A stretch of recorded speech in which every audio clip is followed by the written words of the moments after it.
Oi, pessoal, muito boa noite. Sejam bem-vindos a mais um Suas Class.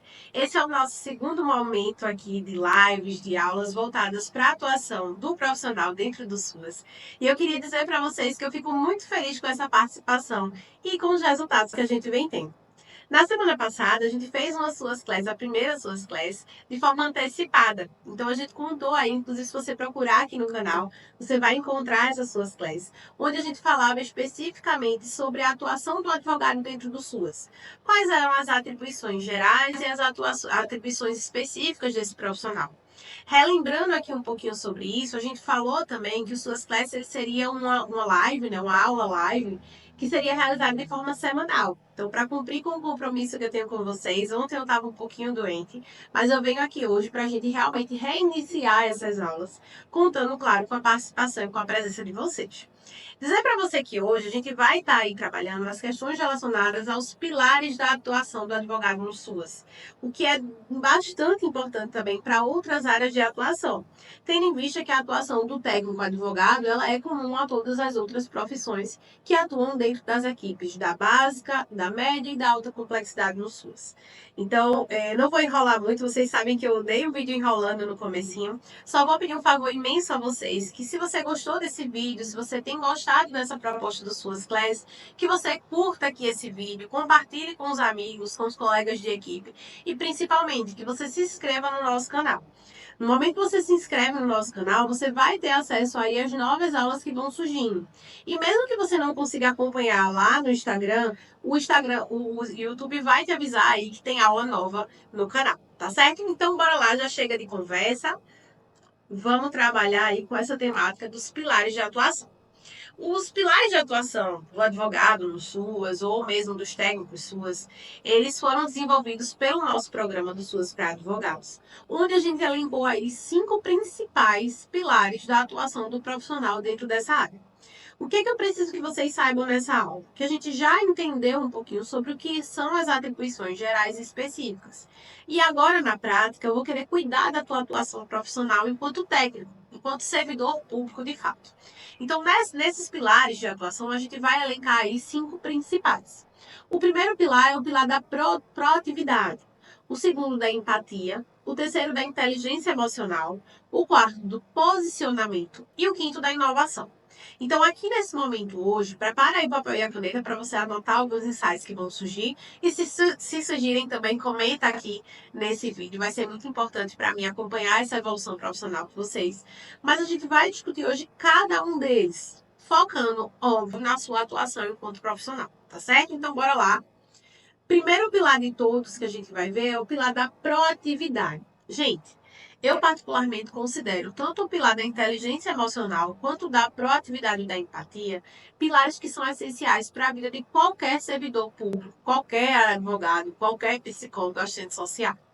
Isso porque desenvolver esses pilares na sua atuação vão fazer com que de fato você saia na frente de outros profissionais. A proatividade ela consiste em antecipar as necessidades e tomar a iniciativa de implementar soluções que são viáveis e eficazes, que vão beneficiar aí a família e os indivíduos que são atendidos dentro do SUS. Por que é tão importante isso, principalmente quando você lida com a média complexidade?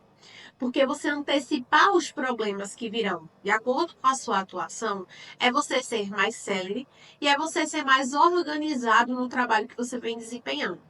Então é muito importante que você tenha isso em mente, porque a partir dessa proatividade você vai ajudar não só o seu trabalho específico, como você também vai ajudar o trabalho da equipe, que vai ter ali uma pessoa na equipe que é proativa, que é organizada, ao ponto de prever possíveis problemas que vão acontecer. Eu brinco muito com isso porque, na maioria das vezes, o advogado ele tem uma expertise maior nesse sentido da proatividade, porque a gente já enxerga um pouquinho além dos problemas e acaba que a gente veste a carapuça aí de uma pessoa pessimista. Então, eu brincava muito com isso na época que eu atuava, porque às vezes o restante da equipe vinha para mim com uma problemática e eu já dizia que a solução delas talvez não desse certo porque um problema iria surgir a partir disso. E aí eu lembro que algumas colegas de trabalho diziam, ah, meu Deus, Bárbara, tu é muito negativa, não é que vai dar errado. Gente, compreenda. O papel do advogado dentro de uma equipe como essa também é o de analisar riscos. Então, a partir do momento que você tem aí a proatividade ao seu lado, no momento que você planeja a ação de forma a contar com os riscos que você corre, você não está sendo negativo, você está sendo proativo. Você está vendo a situação como um todo, você está tendo uma visão privilegiada daquela situação. E você está ali desenvolvendo uma ferramenta que vai auxiliar a tua equipe no futuro. Em si, caso venha acontecer alguma problemática específica, você já vai ter a solução. Uma das coisas, um dos exemplos, né, que eu sempre utilizo nos processos de mentoria é justamente a questão de termos de entrega. Né? Eu falo sempre desse caso, porque eu acho que foi bem emblemático para mim, porque foi um problema que poderia ter surgido, que a gente já sanou ele antes mesmo que ele acontecesse. Eu atuei em um município onde a gente teve uma problemática relacionada a um idoso em situação de vulnerabilidade que faleceu residindo em um estilo de uma casa de apoio, era tipo um albergue, na verdade. Ele custeava esse albergue de forma privada, né, era uma coisa privada, e ele pagava por mês, ou era por quinzena, um determinado valor para permanecer nesse local. Mas ele não tinha familiares, ele mal tinha bens, tudo que ele tinha estava dentro daquele quartinho lá onde ele residia. E aí o que aconteceu? Ele veio a falecer, veio a óbito, dentro até mesmo da unidade, né, desse albergue. E aí o proprietário do local acionou a assistência como uma forma de precaução, né, para que a gente agisse de alguma forma e para que, claro, diante da necessidade daquele idoso, que a gente providenciasse ali o auxílio funeral, que é um benefício eventual. E aí foi o que aconteceu, né? Toda a equipe foi mobilizada, a equipe do CRAS na época foi mobilizada para atender aquela situação, né? A funerária foi acionada, tudo de acordo com a legislação municipal que previa esse tipo de auxílio. Foi feito o benefício eventual para ele e ele foi velado. E aí, dentro do apartamento daquele idoso, por mais que ele não tivesse coisas que sejam assim, de alto poder aquisitivo, bens valorosos, ele tinha alguns bens.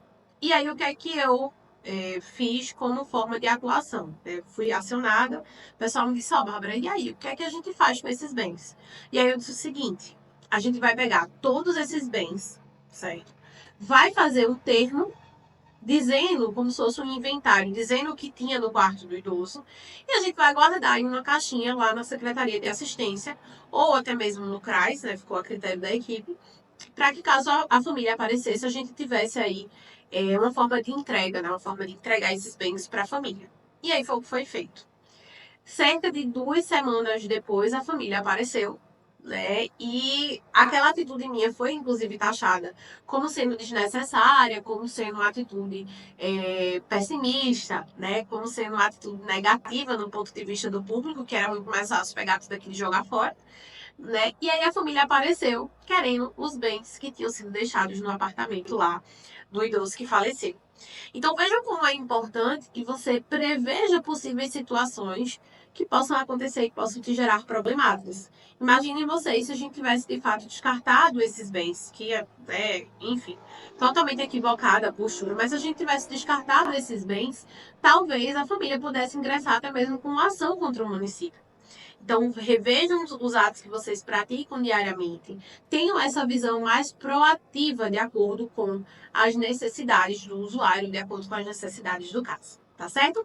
Então, bora lá para o segundo pilar, o pilar da empatia. Gente, eu acho que o pilar da empatia a gente não precisa nem tecer muitos comentários sobre isso, porque desde o primeiro momento em que o usuário ele é acolhido dentro do equipamento, até o momento que ele é desligado, a empatia ela paira sobre todos esses atos.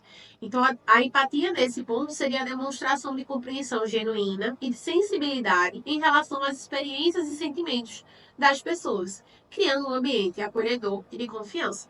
Imaginem vocês que o usuário chega ao CREAS, né, com uma situação de extrema vulnerabilidade, e lá ele encontra um técnico que vai maltratar ele, um técnico que vai falar de forma grosseira com ele, um técnico que não está no seu melhor dia. Eu sempre falo sobre isso. Tenham em mente que ali as pessoas vão procurar, não é porque elas querem, não é porque elas, vou hoje no CREAS falar sobre um problema. Não, gente, elas procuram porque elas precisam. E o mínimo que aquela pessoa que precisa espera de você é que você seja empático com ela. que você converse com ela, que você entenda o problema dela. Por mais que aquilo não seja uma atribuição do equipamento que você faz parte, mas a escuta ativa naquele momento é uma atribuição sua enquanto técnico, é uma atribuição sua como servidor. Por mais que no final de todo aquele relato você vai encaminhar ela para proteção básica, ou para uma alta complexidade, ou para o judiciário, enfim, para onde quer que seja, você vai precisar ser empático e ouvir aquela pessoa, compreender a problemática dela e ter ali realmente uma atitude genuína, uma atitude de empatia de fato, tá certo? Então isso aí é uma base para todos os preceitos que eu considero como sendo louváveis dentro do SUS, para todas as intervenções que a gente faz. E isso não se restringe tão somente à questão dos atendimentos. Você vai realizar uma intervenção de visita domiciliar. Óbvio, você precisa ser empático naquele momento. Você precisa compreender os horários da família, você precisa compreender que aquele momento é um momento delicado de receber uma equipe, onde a família, na maioria das vezes, entende como um caráter fiscalizatório que não é de fato. Então, tudo isso precisa ser discutido, tudo isso precisa ser levado até a família, como uma forma de uma intervenção empática, tá certo? Outro pilar de intervenção, e aí a gente já surge para o terceiro pilar, é o da inteligência emocional. Vocês vejam que o pilar da proatividade é um pilar que depende única e exclusivamente do exercício seu enquanto as suas atividades. O papel da questão da empatia é uma relação mútua. Vai precisar de uma abertura do usuário para que você faça essa relação ser mais empática. No pilar da inteligência emocional, é um pilar que depende única e exclusivamente de você e da sua força, de fato, em compreender o que é esse pilar e colocar ele no seu dia a dia. A inteligência emocional, nesse ponto, ela vai ser aí explorada como um pilar que ele vai gerenciar as próprias emoções e entender as do outro para promover as interações positivas e resoluções de conflito de maneira construtiva. Então, é o de fato você pegar aquela problemática, fazer intervenções nas quais você vai encaminhar, você vai ali atender, você vai ofertar um programa, um projeto ou um benefício àquela família ou àquele usuário por meio de atendimentos, por meio de intervenções. Então, é importante que, além de ter conhecimento de toda a rede de atuação, de toda a rede de proteção àquele grupo, daquele usuário, você precisa também se blindar ao ponto de não levar essa problemática para você. Compreender que aquela negativa ela é do município, compreender que aquela negativa vai ser para o judiciário, mas ela não é uma negativa sua. Então, boa parte das problemáticas que a gente enfrenta nos processos de mentoria para o advogado CREAS é justamente essa questão da inteligência emocional, do compreender que a partir do momento que o usuário ele chega para você por atendimento, ele não está ali esperando que você faça a resolução do caso dele. Na verdade, ele está esperando que você faça a resolução do caso dele. Mas você não é responsável por aquela resolução. Então, esse caráter resolutivo do advogado, ele precisa ser um pouquinho deixado de lado, principalmente quando você atua nas demandas do SUAS. Porque boa parte das vezes não vai ser você que vai solucionar aquela problemática. Boa parte das vezes a resolução vem de outros equipamentos. Mas você, enquanto técnico, vai ser instrumento aí nessa resolução, certo? Então, vamos explorar aí essa inteligência emocional. Inclusive, esse pilar vai vir mais vezes ser trabalhado aqui nas suas classes. Outro ponto, né, é a questão do posicionamento. Com relação ao posicionamento, eu sempre considero como sendo algo muito validado nos processos de mentoria, porque não adianta de nada você se capacitar, você ir para encontros aí regionais, você tá aqui assistindo uma aula minha e você não saber passar essa informação que você tem. Você precisa entender que adotar uma postura assertiva e ética vai ser essencial para que você tenha uma boa atuação. E para que, de fato, você destrave aí algumas coisas na sua atuação que podem estar ali veladas. Um ponto muito interessante dessa questão do posicionamento é um exercício que eu faço nas aulas de posicionamento estratégico, onde a gente lida com os momentos em que você se calou. Às vezes, o momento em que você se cala, mesmo sabendo a resposta correta de uma indagação, de um profissional, de um secretário, de um prefeito que está conversando com você, é uma chance que você perde de evoluir na sua trajetória profissional. Eu lembro que no início da minha atuação, eu costumava muitas vezes, no momento de uma capacitação ou no momento de uma reunião com a secretária, responder baixinho a pergunta. E aí alguém falava, qual a solução para essa situação? E aí eu fazia a minha proposta, mas eu fazia a minha proposta baixinho. E aí, boa parte das vezes, os colegas de equipe que estavam do meu lado, eles apresentavam a proposta e levavam os créditos para aquilo. Então é importante que você compreenda que existem momentos em que você precisa se posicionar. E essa é uma proposta que eu faço para você hoje. Se hoje você está nesse time aí das pessoas que não falam, das pessoas que não trazem essa realidade, né? Naquele momento não levam aquela informação que você sabe que você tem dentro de você, que no próximo momento, na próxima intervenção que você tiver a chance, você fale. E aí depois você vem me contar no direct lá no Instagram como é que foi essa resolução, como é que foi esse momento aí para você. Eu sei que no momento, nas primeiras vezes que você vai tentar fazer isso, vão ser momentos delicados. Vão ser momentos que você vai ter medo, vão ser momentos que você vai ouvir sua voz um pouco maior do que ela está sendo aí reverberada pela sua boca. Mas isso é importante para que você destrave o seu posicionamento, tá certo? Inclusive, a gente vai ter aí momentos durante, né, esse mês agora de novembro, em que a gente vai trabalhar essa questão do posicionamento e eu vou ter produtos específicos para isso aí. Então, se você tem dificuldade com isso, já começa aí a exercitar isso na prática, a se posicionar de forma mais assertiva, que em breve eu tenho uma notícia para você, tá certo? E aí a gente parte para a inovação, que é o nosso último pilar. Gente, a gente está no meio, isso aí eu venho falando até mesmo em sala de aula na faculdade, que a gente está num momento em que a inteligência artificial, que questões relacionadas à evolução na elaboração de relatórios técnicos, ela vem sendo uma questão muito recorrente e muito latente. Eu fiz até uma publicação sobre isso, que a gente tem de fato dois caminhos. A gente tem um caminho de enfrentar essa inovação tecnológica, ou a gente tem o caminho de não aceitar e virar as costas realmente para uma evolução profissional, que pode ser importante para mim e para você. Então, a busca constante de novas abordagens e soluções mais criativas para melhorar a qualidade e a eficácia dos serviços de assistência social, elas são essenciais para que você não fique um profissional obsoleto. Eu sei que hoje você já deve ter aí a experiência com outros profissionais que atuam no SUAS, de pessoas que parecem que ficaram paradas no tempo.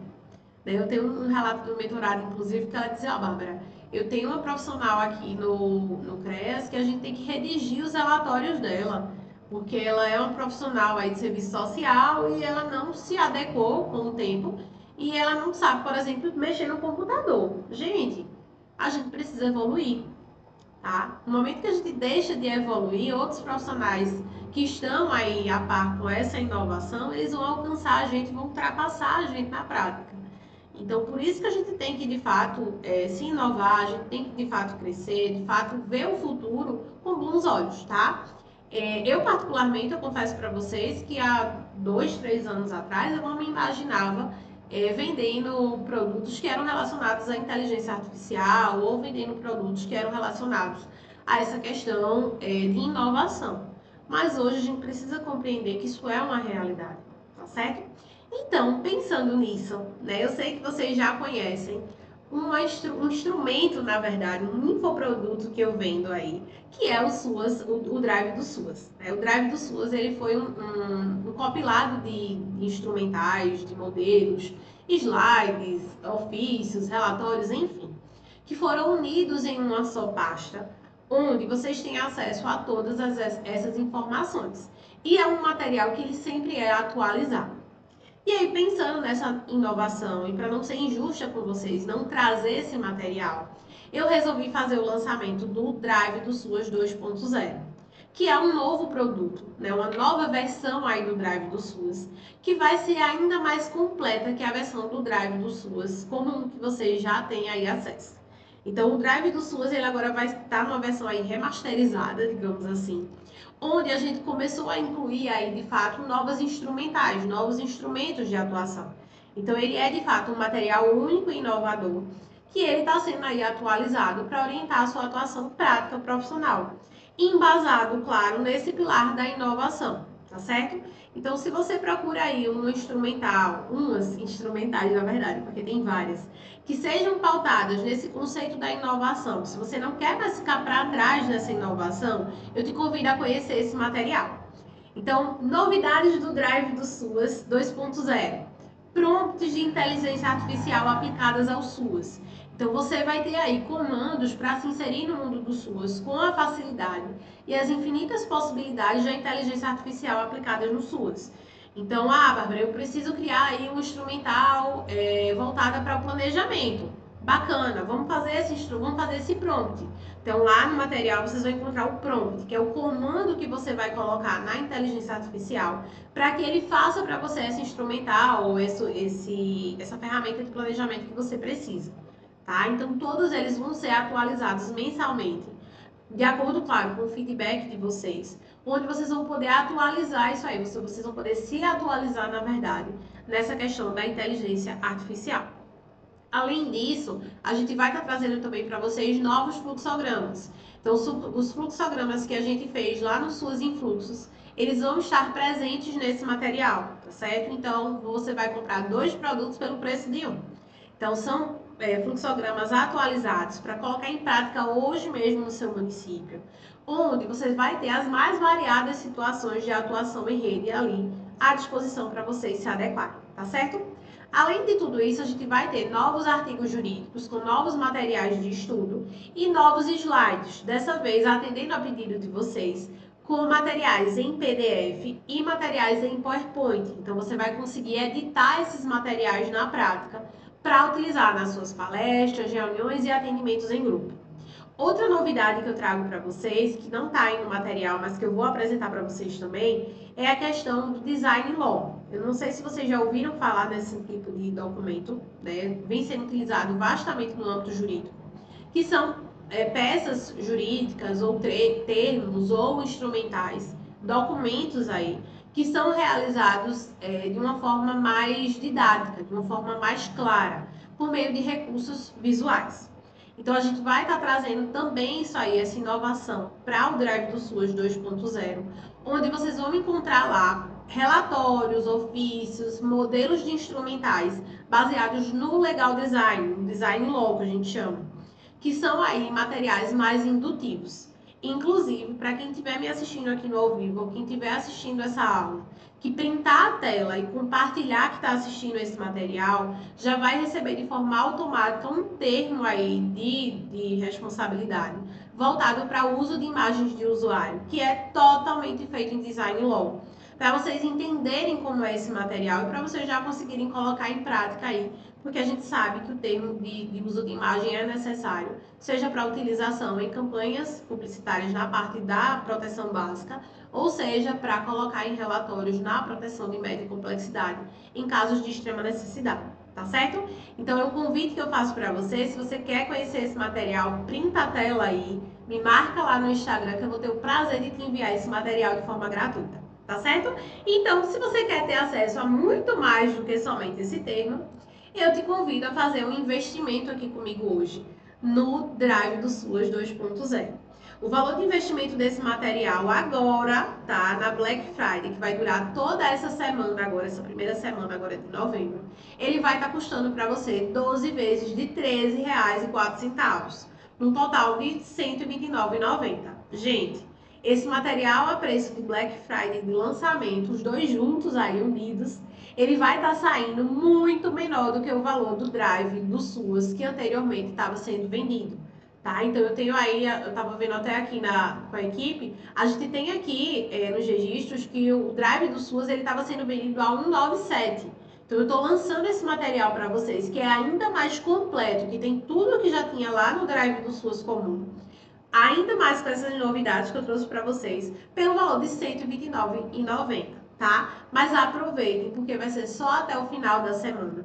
A gente vai estar vinculando aí sempre as promoções da Black Friday desse mês de novembro, sempre aos suas classes. Então, cada suas classes eu vou trazer para vocês uma novidade, uma inovação aí e um valor super acessível dos produtos que a gente já tem, tá certo? Então, aproveitem essa oportunidade, né? Porque é uma oportunidade única que vai durar somente uma semana e isso não é marketing, isso não é enrolação, tá certo? Então, espero que vocês tenham gostado desse momento, espero que vocês já estejam aí adquirindo, né, esse material que é tão completo, que é tão necessário para a nossa atuação, que vai trazer aí praticidade e inovação para o seu dia a dia. E eu espero você no próximo encontro, no nosso próximo Suas Class, próxima quarta, pontualmente às 19h15.